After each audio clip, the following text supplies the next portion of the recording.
आज Doubtnut app download करें। Doubtnut पर अपने सभी गणित, रसायन विज्ञान, भौतिक विज्ञान और जीव विज्ञान के डाउट्स का करो सफाया। बस प्रश्न की फोटो खींचो, एक ही प्रश्न को क्रॉप करो और तुरंत वीडियो सोल्यूशन पाओ। अभी डाउनलोड करें। हेलो दोस्तों, क्वेश्चन दिया हुआ है। चित्र में एक गतिमान कण का स्थित समय ग्राफ दर्शाया गया है। ठीक है, जहाँ t equal to 2 second, t equal to 5 second, t equal to 7 second पर कण का वेग तथा चाल हमें बताना है। ठीक है, हम ग्राफ देख रहे हैं कि यह ग्राफ किसके बीच बना है, समय और स्थिति के बीच बना हुआ है। ठीक है, जिसमें कण जी बोल सकते हैं ओ से ए के बीच, ए से बी के बीच और बी से सी के बीच जा रहा है। ठीक, तो हम देखते हैं इसका पहला क्वेश्चन है, हमें निकालना है वेग और चाल। ठीक है, 2 सेकंड में। अगर हम बात करें वेग क्या होता है, स्थित समय ग्राफ में देखें तो वेग होता है, ढाल होता है, प्रवणता होता है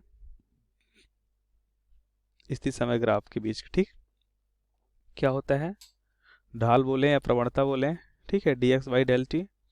और चाल की बात करें तो चाल क्या होता है, वेग का परिणाम होता है। ठीक है, वेग का बोल सकते हैं परिमाण होता है। ठीक, अगर हम देखें तो चाल बराबर हम क्या लिख सकते हैं, चाल बराबर b का मॉड। ठीक, यही होता है परिमाण। ठीक है, अब हम बात करते हैं t इक्वल्स टू 2 सेकेंड के लिए। ठीक है, t इक्वल्स टू 2 सेकेंड में हम क्या देखते हैं, t इक्वल्स टू 2 सेकेंड में हम देखते हैं कि चाल जो है, या पहले वेग की बात कर लेते हैं। तो वेग क्या होता है, वेग होता है ढाल, है ना। तो हम देखें अगर 0 से a के बीच ये आएगा, है ना। t इक्वल्स टू 2 सेकेंड पे यहाँ पास हम देखते हैं। ठीक, तो हम कोई भी बिंदु ले लेते हैं। ठीक है, अगर इस टाइम पे हम देखें वेग बराबर अंतिम दूरी माइनस प्रारंभिक दूरी अपन अंतिम समय माइनस प्रारंभिक समय, अगर हम ओ से ए के बीच ही लगाते हैं वैल्यू, तो हम क्या कह सकते हैं, इसकी जो प्रवणता है, अगर यह tan थीटा बना रहा है, कह सकते हैं 20 माइनस 0। ठीक है, अब समय क्या हो जाएगा, 4 माइनस 0। ठीक है, क्योंकि हमें प्रवणता क्या निकालना है, प्रवणता निकालनी है। तो यहाँ की प्रवणता देखें चाहे यहाँ की प्रवणता देखें, ठीक है, सेम ही होगी, ढाल सेम ही होगा, इसलिए हम इसको इस तरह से सॉल्व कर सकते हैं। तो हम देखते हैं कि वेग क्या आ रहा है, वेग आ रहा है 4 पंजे 20, 5 मीटर प्रति सेकेंड हो रहा है। ठीक है, यह वेग हो गया, आंसर हमारा फर्स्ट आंसर आ गया। अब हम बात करते हैं चाल की। ठीक है, तो चाल क्या है, हम जानते हैं वेग का परिमाण है। ठीक है, तो वेग का परिमाण हम बोल सकते हैं 5 मीटर प्रति सेकेंड ही आएगा। ठीक है, ये किस टाइम पे मैंने बात किया, जब क्या हो, t इक्वल्स टू 2 सेकेंड हो। ठीक है, अब हम बात करते हैं t इक्वल्स टू 5 सेकेंड में पूछ रहा है हमसे। ठीक है, t इक्वल्स टू 5 सेकेंड में देखें अगर हम, कुछ इस पॉइंट पे होगा, क्योंकि 4 से 6 के बीच 5 सेकेंड कुछ इस पॉइंट पे होगा, कुछ 5 सेकेंड की बात करते हैं, 5 सेकेंड इस टाइम पे हम ढाल देखते हैं। ठीक है, अगर हम बात करें वेग की, ठीक, अगर हम बात करते हैं वेग की, ठीक है, तो वेग क्या होगा, वेग होता है ढाल या प्रवणता d x by del t. हम जानते हैं कि इसमें प्रवणता क्या दे रखी है, प्रवणता 0 है। ठीक है, ये ढाल क्या है, ढाल 0 है।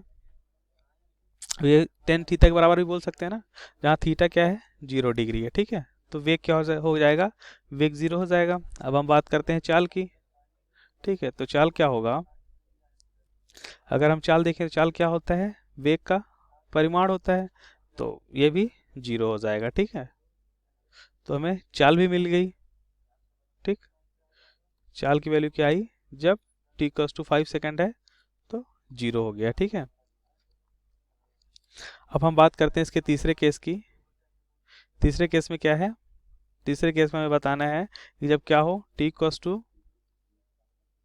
5 सेकेंड हो, सॉरी 7 सेकेंड हो। ठीक है, तो हम तीसरे केस की बात करते हैं, जब t इक्वल्स टू कितना हो, 7 सेकेंड हो। ठीक, तो 7 सेकेंड में हम क्या देखते हैं, हम पहले वेग निकालेंगे।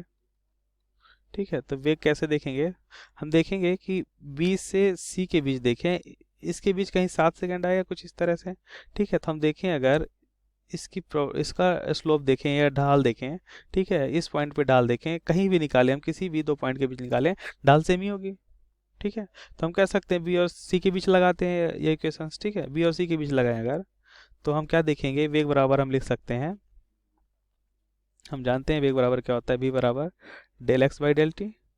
ठीक है, तो हम देखेंगे अगर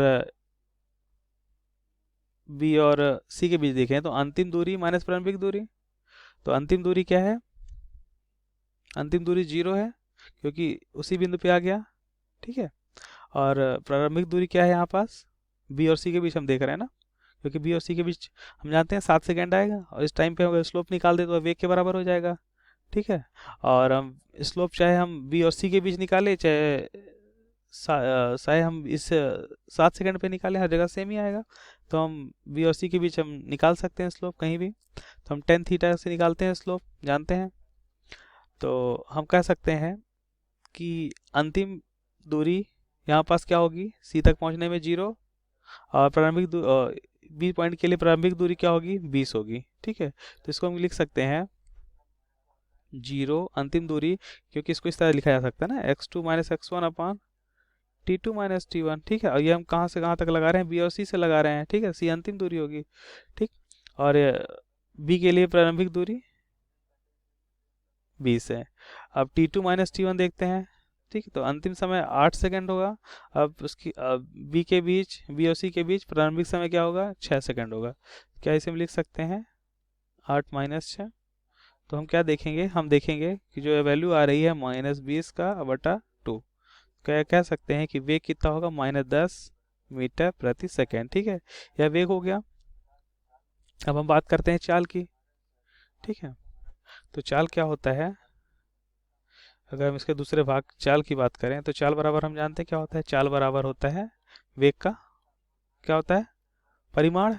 तो -10 का मॉड क्या हो जाएगा, -10 का मॉड हो जाएगा 10 मीटर प्रति सेकेंड, ये हो जाएगी चाल, ठीक है, 7 सेकंड में, ठीक है। ये हमारा आंसर हुआ, यही हमें याद करना था। Thank you.